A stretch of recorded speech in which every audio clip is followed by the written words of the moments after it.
है जिसके मदद से हम उस रिकॉर्ड को डिलीट करना चाहते हैं। फॉर एग्जांपल कि हम आते हैं डेटाबेस में, तो हम यहाँ पर नेम के थ्रू कर सकते हैं, ईमेल आईडी के थ्रू कर सकते हैं, या मोबाइल नंबर। तो हम फिलहाल नेम के थ्रू ही चलने देते हैं, ये हमारे लिए ज़्यादा इजी है। तो यहाँ पर हम देंगे नेम फील्ड। तो यहाँ पर मुझे कॉलम का पूरा नेम देना होगा और इक्वल के साथ फिर सिंगल कोट्स में जो नेम आ रहा है, डेटा जो पोस्ट हो रहा है, उसे हम यहाँ पर लेंगे। तो फिलहाल मैं इसे कॉपी कर लेता हूँ और मैं इसे यहाँ पर पेस्ट कर देता हूँ। अब देखिए यहाँ पर ये कंप्लीट क्वेरी बन गई है, इसको हम देखते हैं। तो इसे मैंने सेव किया। हमेशा की तरह हम हमारे फॉर्म पर आते हैं, जो हम अभी तक फॉर्म यूज़ करते आ रहे हैं। इसे मैं फिर से एक बार ओपन कर लेता हूँ। तो लोकल होस्ट और हमारी ये फाइल है।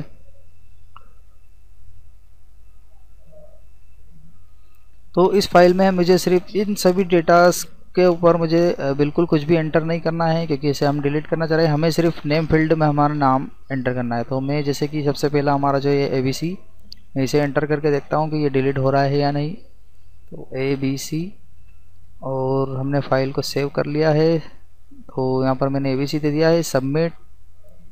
अब ये देखिए रिकॉर्ड सबमिट बता रहा है। वैसे ये देखते हैं हमारा रिकॉर्ड डिलीट हुआ है या नहीं।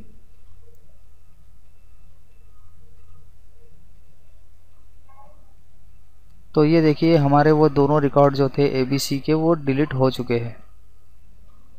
तो इस तरह से हम किसी भी रिकॉर्ड को डिलीट कर सकते हैं, हमारी डिलीट स्टेटमेंट के थ्रू। बस याद रहे कि हमें वेयर और नेम, कॉलम नेम देना बहुत ज़रूरी होता है। अगर हम ये नहीं देंगे तो ये इस हमारी टेबल के सारे रिकॉर्ड को डिलीट कर देगा और हमारे लिए प्रॉब्लम हो जाएगी। और साथ ही साथ हमारे जो विजिटर्स है, यूज़र्स है, जिन्होंने हमारे साइट पर रजिस्ट्रेशन किया है, उन सब के लिए प्रॉब्लम हो जाएगी और फिर से उनका डेटा कलेक्ट करना बहुत मुश्किल होगा।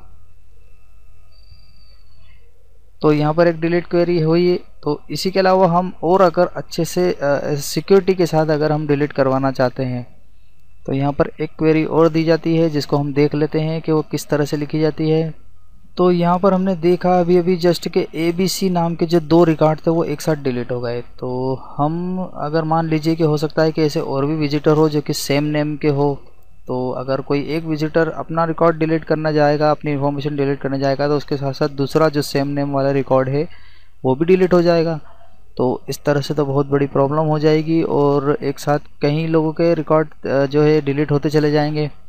तो इस प्रॉब्लम को सॉल्व करने के लिए हमने यहाँ पर फिर एक कीवर्ड यूज़ करना होता है एंड, और साथ ही साथ फिर हमें किसी दूसरे कॉलम का भी रेफरेंस देना होता है।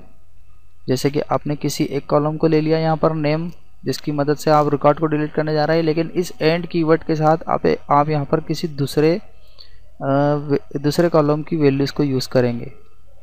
तो यहाँ पर हम ले लेते हैं वैल्यूज़ 2, और इसी तरह से इसको मान लेते हैं वैल्यू 1। तो इस तरह से हमें 2 कॉलम के नेम एक साथ देना होते हैं। तो ये जो डिलीट स्टेटमेंट होता है जिसमें SQL होता है, ये क्या करता है कि इन दोनों कॉलम को मैच करता है, एक पहला कॉलम और इसी तरह से दूसरा कॉलम। तो वो जब दोनों कॉलम मैच हो जाते हैं और जो रिकॉर्ड इसको मिल जाता है सेम इन दोनों कॉलम के रिकॉर्ड के अकॉर्डिंग, तो वो उसे ही डिलीट करेगा। अगर हम सिर्फ एक ही कॉलम देंगे तो वो सिर्फ एक कॉलम के अकॉर्डिंग जो नाम की इन्फॉर्मेशन होगी वो उसे ही डिलीट करेगा, इसके अलावा वो किसी को नहीं करेगा। तो जैसा कि हमने अभी देखा कि ABC नाम का 2 रिकॉर्ड थे, तो वो दोनों ही डिलीट हो गए। तो यहाँ पर हम देखते हैं फिर से इसकी क्वेरी को रन करा के। तो यहाँ मैं लिखता हूँ